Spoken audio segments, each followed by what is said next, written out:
Yangi yil dasturxoni uchun alviya salatu bir xil ovqat qilaverib zerikmaydingizmi mabodo? Zerikkan bo'lsangiz bu retsept aynan siz uchun. Tovuq go'shtini lahm joyidan o'zimizga keraglicha olib, kubik shaklida to'g'rab, idishimizga sovolamiz. Xohishga ko'ra qo'ziqorinlarimizdan olib, o'zimizga qulay bo'lgan shaklda to'g'rab, tovuq go'shtimiz ustidan sovolamiz. Tabga ko'ra tuz, ziravorlardan solib, ustidan qishlog'imdan kelgan sariyog'dan 3 osh qoshiq qo'shib, ketidan mayonez, kepchugimizdan solib, ustidan soyaviy sousimizdan quyib, bir xil massa bo'lguncha aralashtirib olamiz. Shu ko'rinishdagi cho'plarimizni olib, 2 dona tovuq go'shti, ketidan qo'ziqorin, xohishga ko'ra pomidor, yana go'sht va qo'ziqorin, yana pomidor qilib hammasini o'tkazdirib olamiz. Kartoshkalarimizni o'rtacha qalinlikda to'g'rab olamiz. Bir dona piyozimizni ham xuddi shu ko'rinishda to'g'rab, o'zimizga qulay bo'lgan idishni olib, pergament qog'ozlarini solib, ustidan kartoshkalarimizni birin-ketin chiroyli qilib terib olamiz. O'rtasiga esa piyozni qo'yib, ustidan ozroq tuz sepib, keraglicha yog'imizdan aylantirib qo'yib olamiz.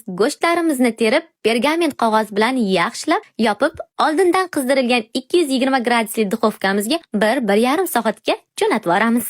Butun uyni hidi tutib, dimog'ingizni qitiqlaydigan ajoyib tovuqli kabobimiz tayyor bo'ldi. Qo'ziqorinlar bilan shunaqangi zo'r ketadi. Yangi yil dasturxoningiz uchun albatta tayyorlab ko'ring. Sizga va oila a'zolaringizga yoqishligi aniq, kamxarj, lekin juda ham mazali. Buvijon, bobojonlarimiz ham yumshoqqina mazza qilib yeyishib oladi. Ana endi baho beringlarchi, yoqsa kommentariyaga 5, yoqmasa 2 qo'yib ketaverasizlar, xafa bo'lish yo'q.